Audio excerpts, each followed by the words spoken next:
¿Cómo se expresó la Guerra Fría en Latinoamérica? ¿Quién promovió la Revolución cubana y cuál fue su resultado? ¿Cuáles fueron las circunstancias económicas y sociales que facilitaron el triunfo de la revolución en Cuba? La Revolución cubana, la crisis de los misiles y la propagación de la guerrilla guevarista en América Latina. Cuba era un país de especial interés para los estadounidenses. Después de haber sido expulsados a comienzos de los años 30 por un entonces líder revolucionario llamado Fulgencio Batista, los estadounidenses habían logrado entablar relaciones de amistad con Batista, y muchos estadounidenses habían invertido grandes capitales en la industria hotelera y en la agroindustria cubana, donde producían principalmente azúcar de caña y ron. Con todo, la situación social en Cuba estaba muy deteriorada, de manera que el país representaba un caldo de cultivo para el discurso socialista y para intentonas golpistas, algunas de las cuales se perpetraron durante la década de los 50 y fracasaron. La Unión Soviética, URSS, encontró en Cuba un lugar idóneo donde patrocinar una revolución, ya que desde ahí podría expandir su influencia socialista hacia toda Latinoamérica y establecer una base frente a las mismas costas de sus rivales norteamericanos.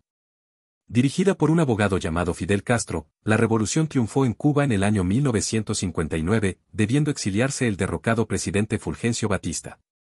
Pronto los líderes revolucionarios establecieron en la isla un sistema comunista de partido único, dirigido por Fidel Castro. La Guerra Fría había llegado a Latinoamérica.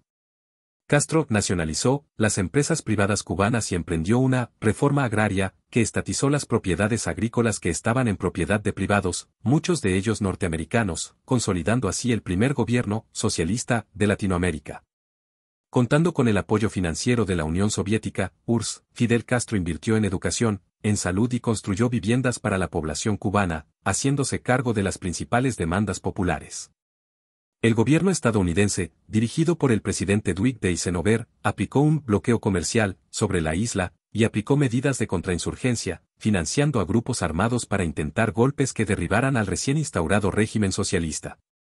En el año 1961, y ya bajo la presidencia estadounidense de un demócrata llamado John F. Kennedy, fracasó un intento de invadir la isla de Cuba a través de un desembarco en la Bahía Cochinos por parte de un grupo de disidentes cubanos entrenados por la Central de Inteligencia estadounidense, CIA. En el mes de octubre del año 1962 y a través de una serie de operaciones de inteligencia, los Estados Unidos descubrieron que, secretamente, se habían instalado en Cuba misiles de origen soviético con capacidad de transportar ojivas nucleares y de alcanzar el territorio estadounidense.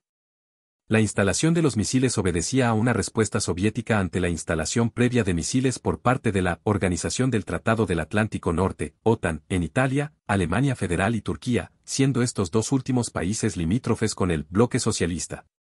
La situación generó una escalada de tensiones diplomáticas conocidas como la crisis de los misiles, en la que durante 13 días estuvo muy cerca de generarse una guerra nuclear sin precedentes en la historia de la humanidad. Afortunadamente, la crisis logró desactivarse por la vía diplomática, el presidente soviético Nikita Khrushchev aceptó desmantelar sus instalaciones y trasladar de vuelta a la Unión Soviética sus misiles, a cambio de la suscripción de un compromiso por parte de los Estados Unidos de abandonar sus planes de invadir la isla y derrocar al gobierno de Fidel Castro en Cuba, además de retirar los misiles de la OTAN instalados en Turquía. Una vez desactivada la crisis de los misiles, las tensiones subyacentes continuaron. Los Estados Unidos continuaron ejerciendo presión para derrocar al régimen cubano, mientras que los socialistas en Cuba, dirigidos por un líder guerrillero argentino llamado Ernesto Guevara, organizaron la formación de nuevas guerrillas para desestabilizar a otros países y extender e internacionalizar la revolución socialista. Así, Guevara entrenó a grupos guerrilleros que levantaron revoluciones socialistas en países tales como Guatemala, Nicaragua, Perú, Colombia, Venezuela y Argentina, entre otros países latinoamericanos. En Guatemala un gobierno de corte nacionalista y autoritario de línea socialista dirigido por un general llamado Juan Jacobo Arbenz ya había sido derrocado por una milicia armada cuya formación había sido patrocinada por la Central de Inteligencia estadounidense, CIA. Desde entonces el país se había enfrascado en una prolongada guerra civil liberada entre fuerzas antagonistas revolucionarias y contrarrevolucionarias que se extendería por más de 30 años. En Honduras hubo una serie de gobiernos militares de corte conservador que debieron hacer frente a la guerrilla socialista marxista guevarista, situación que se extendió durante todo el periodo de la Guerra Fría. Finalmente, los gobiernos militares fueron derrocados por un movimiento patrocinado por un presidente demócrata estadounidense llamado James Carter, que buscaba poner fin a los años de guerrillas. Las intenciones del presidente Carter no cumplieron su objetivo, y un nuevo gobierno de izquierda en El Salvador debería hacer frente a una sangrienta guerrilla que se saldaría con una cifra aproximada de 75.000 muertos y más de 15.000 desaparecidos. A comienzos de los años 80 y contando con la ayuda de la Unión Soviética, URSS, el Frente Sandinista de Liberación Nacional, se alzó en Nicaragua como una de las principales fuerzas militares latinoamericanas, de manera que pronto se convirtió en una expresión más de la Guerra Fría en la región. Durante los años siguientes, los Estados Unidos armaron grupos contrarrevolucionarios y en el país abundó el caos y la persecución. En Venezuela se generó una guerrilla durante el gobierno democrático y socialista moderado del presidente Rómulo Betancourt. Los sucesivos gobiernos venezolanos avanzaron en la entrega de beneficios sociales y nacionalizaron los yacimientos y explotaciones petrolíferas, traspasando su explotación a empresas estatales, aplicando medidas propiamente socialistas. Con todo, la extraordinaria bonanza petrolera y las nacionalizaciones en Venezuela no fueron capaces de hacerse cargo del creciente descontento social, que terminó con serias protestas que terminaron por desestabilizar la democracia y derrocar a gobiernos democráticamente electos. En Colombia la guerrilla se combinó con el surgimiento de las llamadas fuerzas de autodefensa, que lucharon armadamente contra las fuerzas insurgentes, ante la falta de capacidad de los sucesivos gobiernos civiles de poner fin a la violencia. Pronto, el asunto se mezcló con la llegada de grandes grupos de narcotraficantes, que aprovecharon los territorios selváticos y montañosos colombianos para profundizar en hechos de terror y de violencia. Ecuador vivió bajo una serie de gobiernos tanto civiles como militares de izquierda, durante los cuales se nacionalizaron los activos petrolíferos y se crearon empresas estatales. Posteriormente accedieron al poder nuevos partidos de izquierda, pero de corte más moderado, contra los cuales se organizaron grupos guerrilleros y masivos movimientos indígenas que presionaron y lograron la entrega de millones de hectáreas de tierras para sus comunidades. En Perú se sucedieron dos gobiernos militares de corte socialista, aunque el segundo, encabezado por el general Francisco Morales Bermúdez, fue mucho más moderado que el gobierno de su antecesor, el general Juan Velasco Alvarado, de manera que Morales Bermúdez terminó por convocar a elecciones y pudo conducir al país hacia un pacífico retorno a la democracia. Un grupo guerrillero y terrorista de orientación marxista-leninista-maoísta llamado Sendero Luminoso buscó reemplazar a las instituciones del Estado peruano por un gobierno campesino y comunista. El grupo causó estragos en el territorio peruano especialmente durante la década de los 80, y solo fue detenido por la acción decidida del presidente Alberto Fujimori a comienzos de la década siguiente.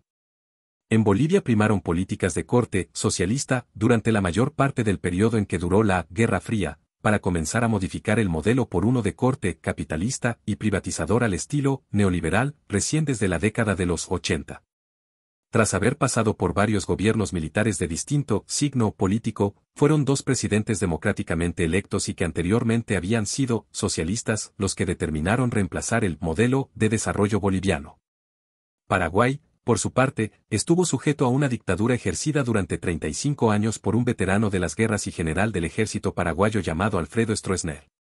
El general Stroessner gobernó bajo políticas de corte capitalistas, aunque fuertemente aislacionistas, logrando mantener el orden público durante los convulsos años de la Guerra Fría, además de concretar la construcción de la gran represa de Itaipú, que le permitió convertir a Paraguay en uno de los principales países exportadores de energía eléctrica. Brasil logró despojarse de los gobiernos autoritarios de Getúlio Vargas, pero su profundo estatismo quedó impregnado en las políticas económicas durante varios años, especialmente durante el periodo en que gobernó un presidente de corte socialista llamado João Goulart, el cual terminó siendo depuesto por un golpe de Estado perpetrado por los líderes militares brasileros quienes, actuando apoyados por los Estados Unidos bajo el contexto de la política de seguridad estadounidense, establecieron una serie de gobiernos militares sucesivos de corte capitalista, bajo los cuales se persiguió a los opositores y se restringieron algunas libertades, pero se logró restablecer el crecimiento económico y mantener el orden público frente al convulso escenario latinoamericano. Argentina lidió durante casi todo el periodo con la herencia política del presidente Juan Domingo Perón, que estableció una serie de elementos de tipo socialista que hicieron crecer enormemente el tamaño del Estado argentino, llevándolo a una profunda ineficiencia. La continuación de las políticas de corte peronista, por parte de los presidentes que sucedieron a Perón, llevó a una desestabilización social que derivó en golpes de Estado que impusieron gobiernos militares de corte principal, aunque no absolutamente capitalistas.